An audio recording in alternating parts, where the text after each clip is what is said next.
I have some thank yous to give before Melinda comes back up onto the stage. To all of you here tonight, all of you, it's so beautiful to see you all, and so many friends, so many stories, so many great times together. Thank you all for being here. It means the world to me to have a writing community like I do here in Hobart and in Tasmania.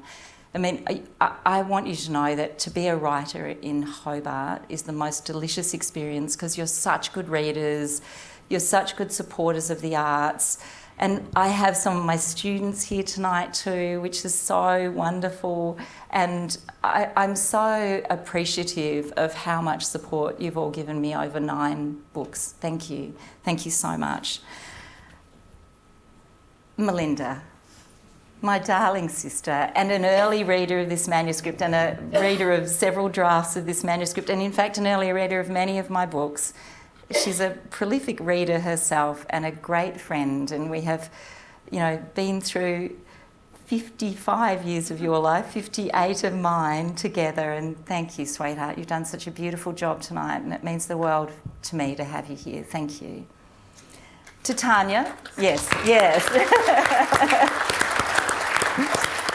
Tanya, thank you. You're such a wonderful friend. Thank you for the gift of your friendship and for the beautiful questions. Thank you.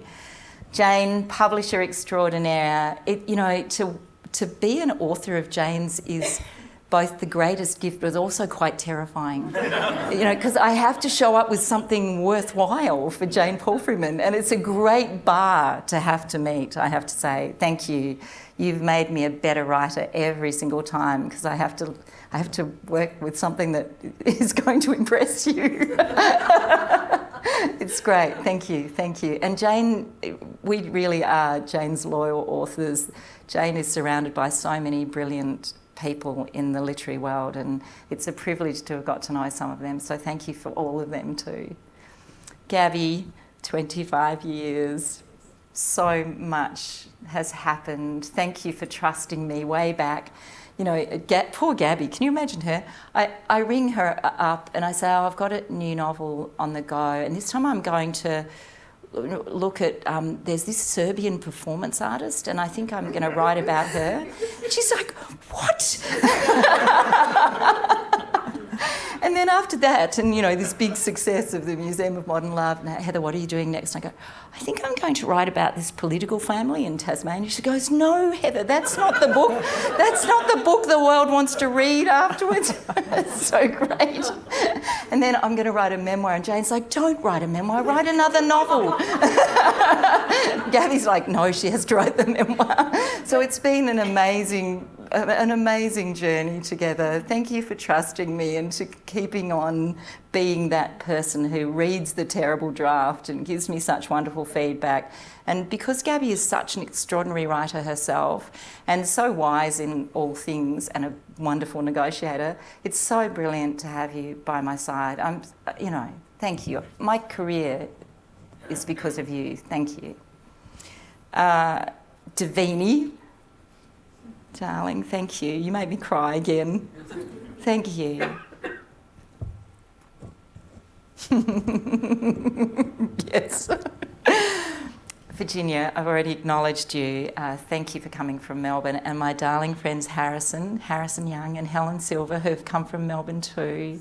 Harrison and I have been friends for years and years and years. We met at APEC when I was a businesswoman and I sat down next to him at lunch. We were at a group lunch at APEC in Sydney, the one George Bush came to. And I was speaking to someone else who was quite tedious, and I turned to the person beside me and I said, hi, I'm Heather. And he said, hello, I'm Harris. And I said, what do you do? And he said, I'm a director of the Bank of England and I'm the head of the Asia Society in Australia, but I really like to write novels. So I was like, oh, phew. And we've been dear friends ever since. It's so beautiful to have you both here. Thank you so much for coming. Also, my friend Amy. Amy, where are you? Who has come down from Queensland. Thank you, beautiful. Amy is one of my students. Nadia is one of my students. Shirley is one of my students. Are there any other of my students in the room? Oh, hello. Oh, my God. How are you? Oh, excellent, excellent, fantastic. It's just such a treat. And Danielle has made that possible for me many times too through the university, where I've had the chance to tutor and lecture down there. So it's been a great gift to be able to bring on new writers. It's been delightful. Mary and Chris, darling, thank you. Chris Reese and Mary printed out all the reserved stickers, and Chris has been wonderful at saying, what do you need, what do you need? And Mary and my beloved Brett and my beloved Amy all did welcoming and gathering and bringing people in. So appreciate your help and support and all your love. And of course, these are my early readers also. So Brett, I'm reading things aloud to Brett as we're driving around on the Tasman Peninsula and we're crying and it's raining and it was beautiful. And Mary has read numerous drafts. Amy has read drafts. The early readers are so important. Michael Gissing is the marvellous filmmaker and sound engineer who's here tonight, and Michael has just recorded me reading the audiobook of the memoir. Thank you, Michael. Christine Farmer is my brilliant publicist. I could not be more grateful. Christine is the most formidable publicist in Australia, and I'm so grateful because she gets the book out into the world and into the hands of readers. Thank you, Christine. She works tirelessly too. Thank you. Thank you so much.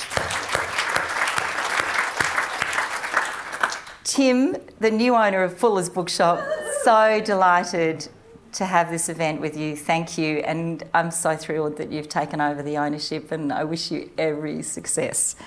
To the RSCV Hotel and Scene Change, Aidan, thank you very much for the hospitality here at the RSCV again, and for AV support. Thank you. My beautiful children, 2 of whom are here tonight, early readers, constant supporters, inspiration, and of course so much of the matrix of this memoir. Thank you. Where's my Belle?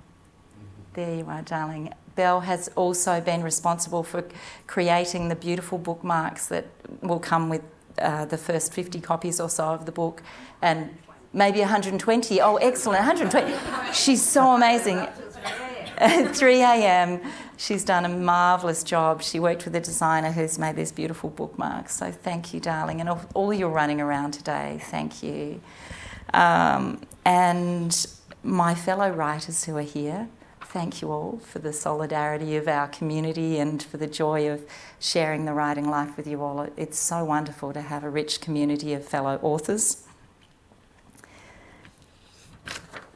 My mum and my dad, thank you both. I know it can't be easy when your child brings out a memoir.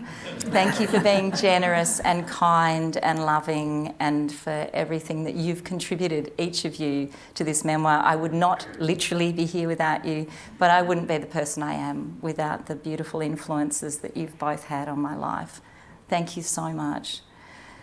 And Evan, darling, thank you. You've just held me so beautifully through the hard parts of this last year and a half of working on this book, and has found me in a puddle on the couches several times and pulled me together and fed me and poured wine down my throat and just tenderly shepherded me through this excruciating and ultimately life-affirming experience. Thank you so much for all the love that you give me in sharing this writing life. It's such a privilege to be with you. Thank you. Yes. So I'll be happy to sign books in the foyer, but because I'm going on the road now for about a month, I would really appreciate it if you could mask up, and I will mask up too, because there is a lot of COVID floating around apparently, and especially as I go on the road, I really want to not take anything with me. And there are also the most exquisite chocolates. For those of you who come past and get a book signed, there are chocolates from the beautiful John and Connie from Nut Patch that John has brought here as a gift to me. So please come and share in John's exquisite chocolates. If you don't know the Nut Patch, it's down on Salamanca, on the waterfront, and it's beside... It's near where Hobart used to be. Yeah, it is. John makes chocolates for the stars. He is unbelievably beautiful at making these exquisite, and they taste as good as they look. So please, if you would like a book signed, you can have a chocolate. So thank you again, all of you, and Melinda, I'll hand back to you, beautiful.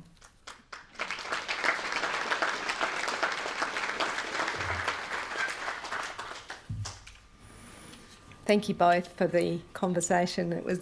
I am, as some of the authors in the room know, I'm quite an In Conversation fan. I love listening to our authors speak, so thank you, it's wonderful. So that concludes the formalities of the evening. And as you may have already read or seen in the paper, at the root of this beautifully written memoir is a tragedy which affected our family many years ago. Revisiting this has been most challenging and emotional journey for my family. We are so proud of you, my dear sister. As our parents taught us, you have gone bravely. And it is surprising that the gifts that life throws when one throws caution to the wind.